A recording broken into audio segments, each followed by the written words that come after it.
Hello everyone, AmyR here with Prairie Paper and Ink, and it was announced on Instagram a week or so ago that I am going to be guest designing for Concord 9th this month. So this is my first guest post for them.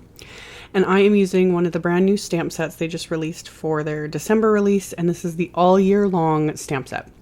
So this set is more geared towards, you can create your own little calendars and for planning and that sort of thing, but of course I had to make a card with it. So I started with some heavyweight white cardstock that I had cut to 4 1/4 by 11 and scored at 5 1/2, so it's a top folding A2 size card. And I had already die cut a circle from some Nina Desert Storm cardstock, and I traced it out onto my card front and then basically erased it. So in the video you can't really see it at all. In real life I could still see the circle I created. I just wanted it to be very faint because I'm stamping over it and I didn't want any of the pencil lines to show. So it just gave me a guide so that I can start stamping these images that come in this set. The set is huge. So I'm just stamping the flowers with some dye inks. Very simple stamping using one color of ink for each kind of little set of images here and just double stamping the images. So the first one I used, Simon Says Duckling ink, and I stamped the little flower, and then I had double stamped the center. And then for this larger kind of aqua colored flower, this is Simon Says Lake Shores, and same thing. Stamped the base of it, and then the center I double stamped over it. And these inks, like a lot of the dye inks on the market, they do smooth out a bit more as they dry and kind of blend into each other. But doing the double stamping over top as well, it just gives it that little extra something with not a whole lot of effort. So this is a very short video, and this actually was a fairly quick card. I like images like this that just lend themselves to creating just more kind of clean and simple. That, to me, that's more what Concord 9th tends towards, and something I struggle with. So after I was done stamping everything in that circle there, I grabbed a scrap of white cardstock and I stamped the word January onto it.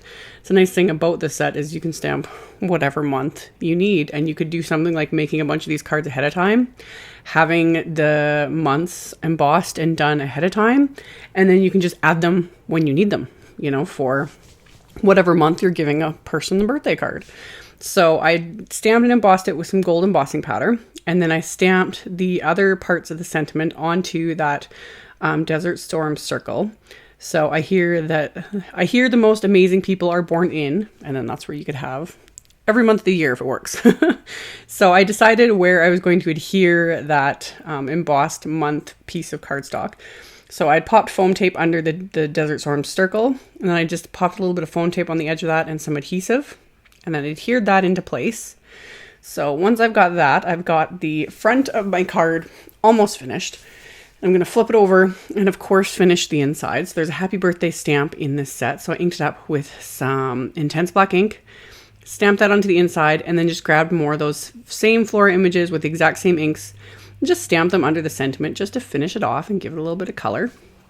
So use the duckling again and then stamp that little leaf image, and multiple times. Same with how I did on the front of the card. Also, I was stamping the image and then without re-inking, stamping again. So I was getting second generation stamping.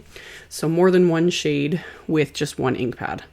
So once I was done with the inside, I wanted to finish the outside. There's a pack of sequins that Concord 9th came out with. It's it's a custom mix of pretty pink posh sequins for their like birthday celebration. So it's the birthday bling mix.